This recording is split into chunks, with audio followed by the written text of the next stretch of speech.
To another hot topic, Carl, there's an exchange during today's White House press briefing between Press Secretary Robert Gibbs and ABC's Jake Tapper.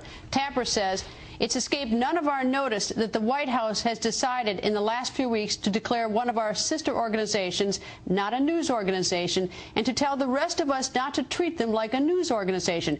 Can you explain why it's appropriate for the White House to decide that a news organization is not one?"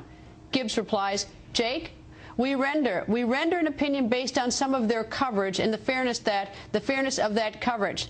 Tapper: "But that's a pretty sweeping declaration that they are not a news organization. How are they any different from ABC, MSNBC, Univision? I mean, how are they any different?" Gibbs: "You and I should watch sometime around 9 o'clock tonight or 5 o'clock this afternoon." Tapper: "I'm not talking about their opinion programming or issues you have with certain reports. I'm talking about saying thousands of individuals who work for a media organization do not work for a news organization. Why is it appropriate for the White House to say?" Gibbs: "That's our opinion." Now, Carl, I'm grateful that now they've at least refined it to 2 hours instead of indicting all 24 hours of Fox News Channel. We're now down to 5 and 9. But what do you think? I think the White House has embarked upon a dangerous course. I think they're doing it for 4 reasons. One is they want to divert people's attention by picking a fight with with Fox News, which to the left of the Democratic Party is a boogeyman.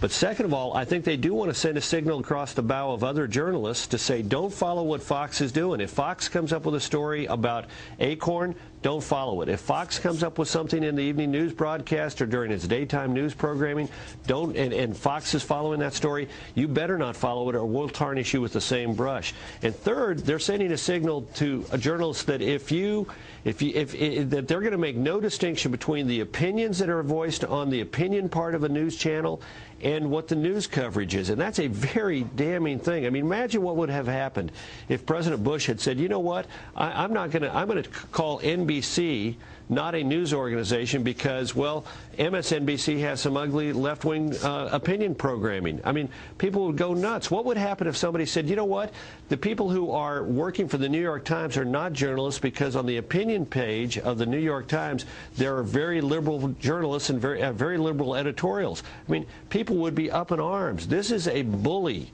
Robert Gibbs is a bully standing behind the podium at the White House trying to discipline the White House press corps into being submissive. I thought Jake Tapper showed a lot of courage by raising this question. Let's see what the behavior of the White House press corps is, whether they're cowed by this or not. And let's see whether or not Jake Tapper now, quote, gets punished for speaking up. But at least I do give the White House credit for tonight for at least refining it, if instead of this sort of grandiose, bland, broad stroke that somehow we're all in the tank for somebody. You know what, though? It makes it even worse, though, because they tarnished everybody in their initial blast, and they were forced by one question, by one tough question from one reporter who is admittedly very liberal himself. He came out of the opinion journalism world before he joined ABC. And one tough question forces them to narrow this down. They have already taken a big brush and painted everybody with Fox connected with it. They've taken Chris Wallace or Mike Emanuel or anybody else and painted them the same as opinion people like me. And that's really fundamentally unfair and really troubling that the White House would do this. Well, we had a little fun with them last night. We rolled out some of our news coverage here at 10 p.m., all our interviews, including with, members of their administration. So we had a little fun with them about that last night. But anyway, never dull in Washington. Carl, thank you. Never dull. Thank you.